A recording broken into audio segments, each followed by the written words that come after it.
অজুতে আমাদের যে সমস্ত ভুল ত্রুটিগুলো সচরাচর হয়ে থাকে সে বিষয়ে সামান্য কিছু কথা আর্জ করার এরাদা রাখি, ওয়া মা তাওফীক ইল্লা বিল্লাহ। তার ভিতরে 1 নম্বরের ভুল হলো, যেটি আমাদের হয়ে থাকে অজুর ক্ষেত্রে অনেকেরই, সেটা হলো বিসমিল্লাহ পাঠ না করা। অজুর শুরুতে কি পাঠ করতে হয়? বিসমিল্লাহ। আপনি যখন হাত ধুয়ে অজু শুরু করবেন, 2 হাতের কবজি 2 হাতে অজু শুরু করবেন না, প্রথম কাজ, তার আগে আপনি কি করবেন? বিসমিল্লাহ। বিসমিল্লাহ বলে হাত ধুয়ে তারপর অজু শুরু করবেন। বহু লোক আছি আমরা অজুখানায় ওই গল্প করতেছি, আড্ডা মারতেছি, কথাবার্তা বলতেছি, এই বলতে বলতে অজু শুরু করে দিচ্ছি। তাহলে বিসমিল্লাহ কখন পড়তেছি? বিসমিল্লাহটা অনেক সময় অমনোযোগিতার কারণে, অবহেলার কারণে, অন্যমনস্কতার কারণে বিসমিল্লাহটা অনেক সময় আমরা বলতে ভুলে যাই।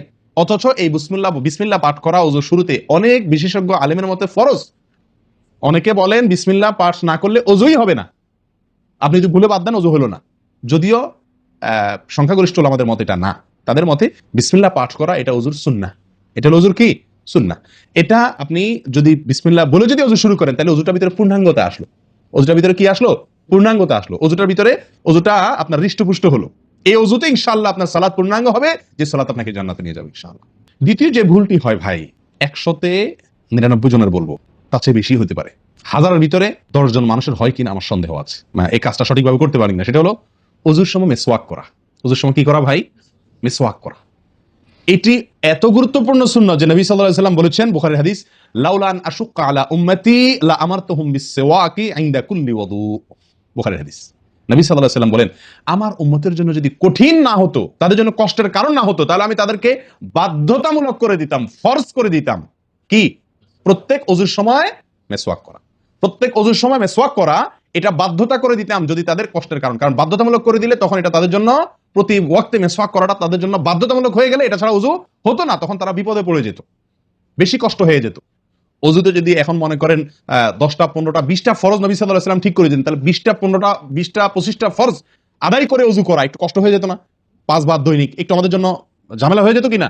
নবী সাল্লাল্লাহু আলাইহি ওয়াসাল্লাম সেদিকে লক্ষ্য করে আমাদেরকে কি করলেন না? সহজ করে দিলেন, অর্থাৎ ফরজ করলেন না। তার মানে কি করলেন? সুন্নাহ এর অন্তর্ভুক্ত করলেন। কিন্তু তার হাদিস থেকে, তার বক্তব্য থেকে বোঝা যায় যে অজুর সময় মেসওয়াকের গুরুত্ব তার কাছে কত বেশি ছিল। নবী সাল্লাল্লাহু আলাইহি ওয়াসাল্লামের কাছে অজুর সময় মেসওয়াক করার গুরুত্ব কত বেশি ছিল, সেটা এই হাদিস থেকে বোঝা যায় কি যায় না? তিনি চাইছেন আমাদেরকে অজুর সময় মেসওয়াকের নির্দেশটা বাধ্যতামূলক করতে। শুধু করেন নাই কেন? আমাদের কষ্টের দিকে লক্ষ্য করে। এই হাদিস থেকে নবী সাল্লাল্লাহু আলাইহি ওয়াসাল্লাম যে চাচ্ছেন মনে প্রাণে আমরা যেন অজুর সময় মেসওয়াক করি, এটা বোঝা যায় কি যায় না? অজুর সময় মেসওয়াক কখন করবেন, এটা নিয়ে ওলামাদের দুটি মত পাওয়া যায়। বেশিরভাগ ওলামাদের মত এবং বিশুদ্ধ মত হলো কুলি করার সময় আমরা মেসওয়াক করব। কুলি করার সময় আপনি বিসমিল্লাহ বলে হাত ধুলেন, এরপরে কুলি করলেন। মেসওয়াক করতে হবে এভাবে, সোজাসুজি, উপরে নিচে না, পাশাপাশি, ঠিক আছে? মেসওয়াক দিয়ে এভাবে আপনি খুব বেশি সময় করার দরকার নেই। একটা ঘষা দেন উপরের মাড়িতে, আরেকটা ঘষা দেন নিচের দাঁতে, দিয়ে এবার একবার কুলি করে ফেলান, ঠিক আছে? আবার মেসওয়াক দিয়ে একটা ঘষা দেন, আবার একটা ঘষা দেন, আবার কুলি করে ফেলেন। এভাবে 3 বার মেসওয়াক করেন, 3 বার কুলি করেন, বাস সুন্নাত আদায় হয়ে গেল। কথাকে বুঝাতে পারছি? আল্লাহ তাআলা আমাদের সকলকে তৌফিক দান করেন। প্রিয় ভাইরা, তাহলে অজুর মধ্যে আমাদের যে খুঁতগুলো আছে আমি সেগুলো ধরা দেওয়ার চেষ্টা করছি। একটা বড় খুঁত, যে খুঁত থেকে আমরা বেশিরভাগ লোকই মুক্ত নই, সেটি হলো মেসওয়াক বিহীন অজু। লক্ষ্য করবো তো ইনশাআল্লাহ? আল্লাহ আমাদেরকে আমলের তৌফিক দান করেন। একান্ত না থাকলে আঙ্গুল দিয়ে করলেন, কিন্তু আপনি নিয়মিত আঙ্গুল দিয়ে করলেন সেটা না, মেসওয়াকই করা উচিত। 3 নম্বর যে ভুলটা আমাদের হয়ে থাকে সেটা হলো কুলির মধ্যে। কি ভুল হয়? কুলিটা যেভাবে করার কথা সেভাবে আমরা করি না। হাদিসে কুলির বিষয়ে নির্দেশ এসেছে, সেটাকে বলা হয়েছে মদমাদা। মদমাদা আরবি শব্দ, এটার বাংলা অর্থ হয় কুলি করা বা কুলকুচি করা বা কুলকুচা করা। এই কুলি বা কুলকুচা এটা হলো মুখের ভিতরে আপনি হাতের কষে করে পানি নিয়ে মুখে নাড়বেন, এরপরে ফেলবেন, আবার হাতে নিবেন, কিছু সময় নাড়বেন, 1 সেকেন্ড হোক 2 সেকেন্ড হোক, এরপরে ফেলবেন।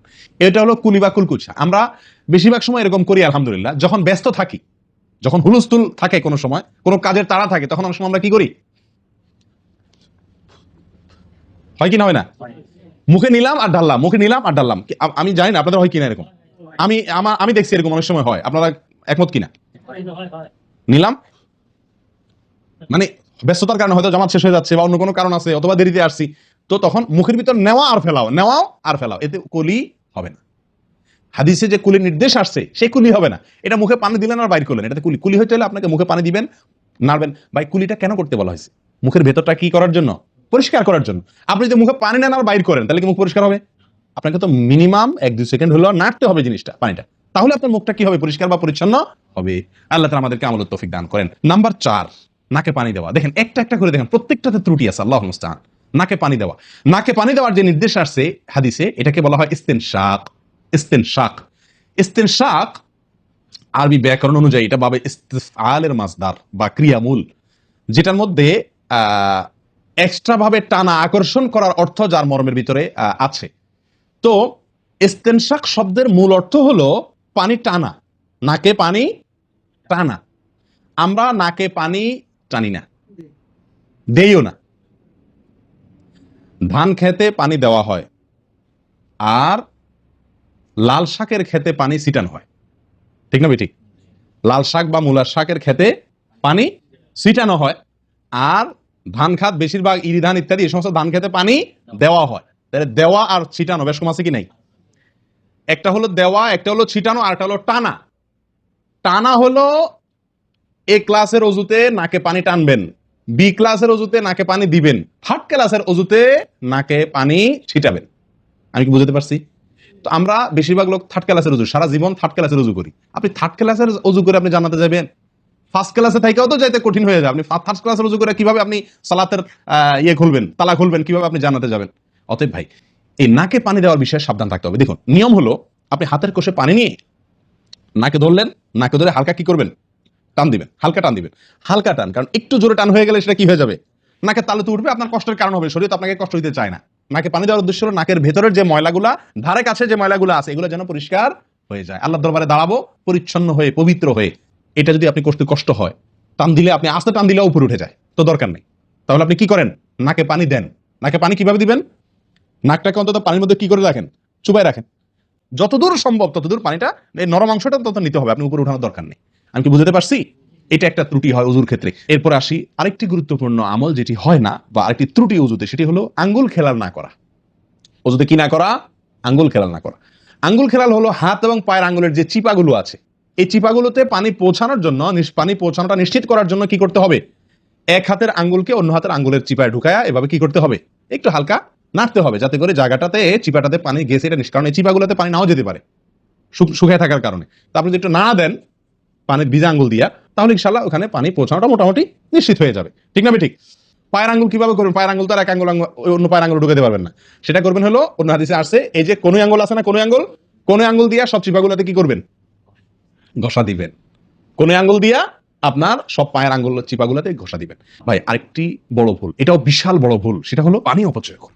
পানি অপচয় করে, আল্লাহ মাফ করেন, এটা থেকে মুক্ত আমরা কেউই না বোধ হয় এই যুগে। পানি অপচয় অজুর সময়।